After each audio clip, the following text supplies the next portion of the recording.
Olha, um chinês de 19 anos foi diagnosticado com Alzheimer. É um câncer raro e que a doença se apresenta mais em idosos.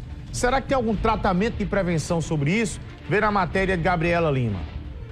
O Alzheimer é uma doença progressiva, né, que destrói a memória e afeta outras funções cognitivas. Então, assim, esse caso que aconteceu na China com esse jovem de 19 anos realmente acende esse alerta, essa preocupação para que maiores estudos possam ser realizados, para que a gente possa conhecer ainda mais a respeito dessa doença que tanto afeta pessoas e afeta as famílias também, porque as pessoas que têm parentes com Alzheimer também são muito afetadas por essa situação. Para a gente entender um pouquinho sobre essas questões da nossa mente, eu vou conversar agora com a neuropsicóloga, a doutora Cléia Brito. Ela vai trazer maiores detalhes para a gente. Doutora, esse caso que aconteceu então na China desse jovem de 19 anos que foi diagnosticado com um provável Alzheimer.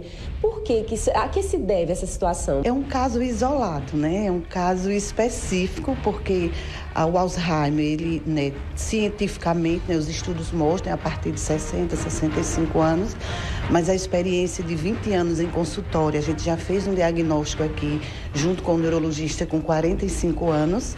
Então, quando você me pergunta o que é que leva a isso, né? Então, veja bem, hoje nós temos um estilo de vida diferenciado. Então, hoje a gente tem muitos estímulos. Então, o Alzheimer são mortes neuronal.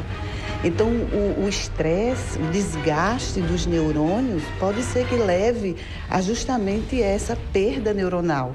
Então, assim, o estilo de vida, a falta de sono, as pessoas hoje não estão dormindo direito, né? Então, o sono é um fator de risco. A questão do nível de estresse, a gente tem várias fases do estresse, como o estresse leve, o estresse em exaustão, há uma fadiga cerebral. Então, isso também já é um fator de risco. E a questão da alimentação, que é muito importante. Então, existem uns fatores que comprometem realmente a funcionalidade cerebral. Doutora, esse caso desse jovem da China realmente é algo que a gente vai aguardar por novos estudos, maiores informações a respeito desse caso, mas assim, em geral, o envelhecimento conta bastante, né? No caso de Alzheimer, que a gente já conhece, e outros fatores, como a senhora já disse. O que a gente pode fazer para prevenir? Existem vários fatores, né? Porque o Alzheimer, a queixa principal é o esquecimento, é a deficiência de memória e a deficiência de atenção. Para que você tenha uma boa memória, você tem que ter uma boa atenção. Hoje existe uma avaliação neuropsicológica, a gente mapeia o cérebro para a gente medir essas funções neurocognitivas, porque o diagnóstico de Alzheimer ele é clínico, não existe um exame assim de ressonância magnética funcional.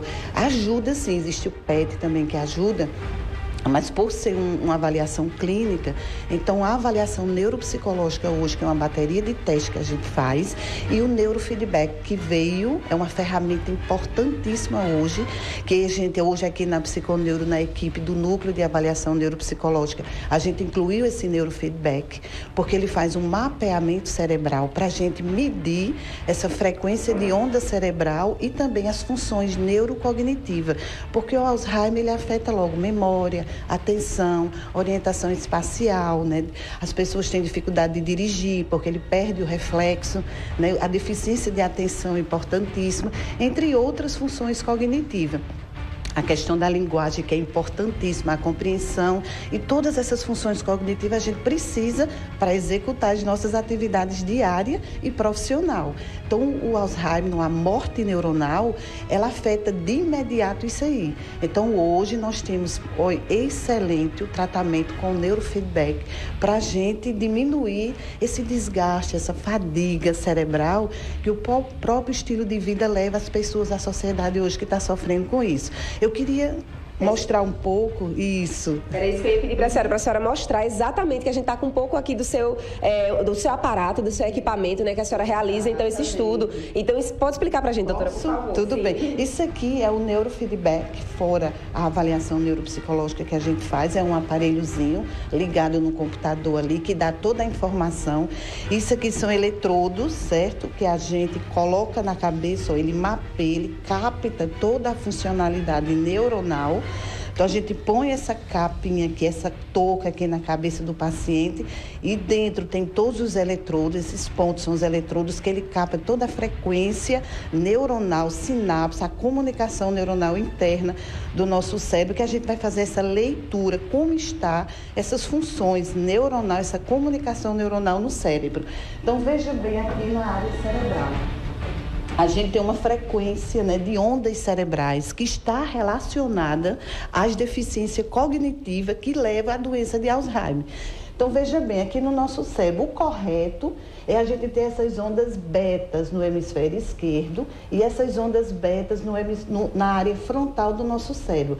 A gente precisa da área frontal do nosso cérebro para a gente captar todas as informações, tanto do mundo externo como no processo de aprendizagem.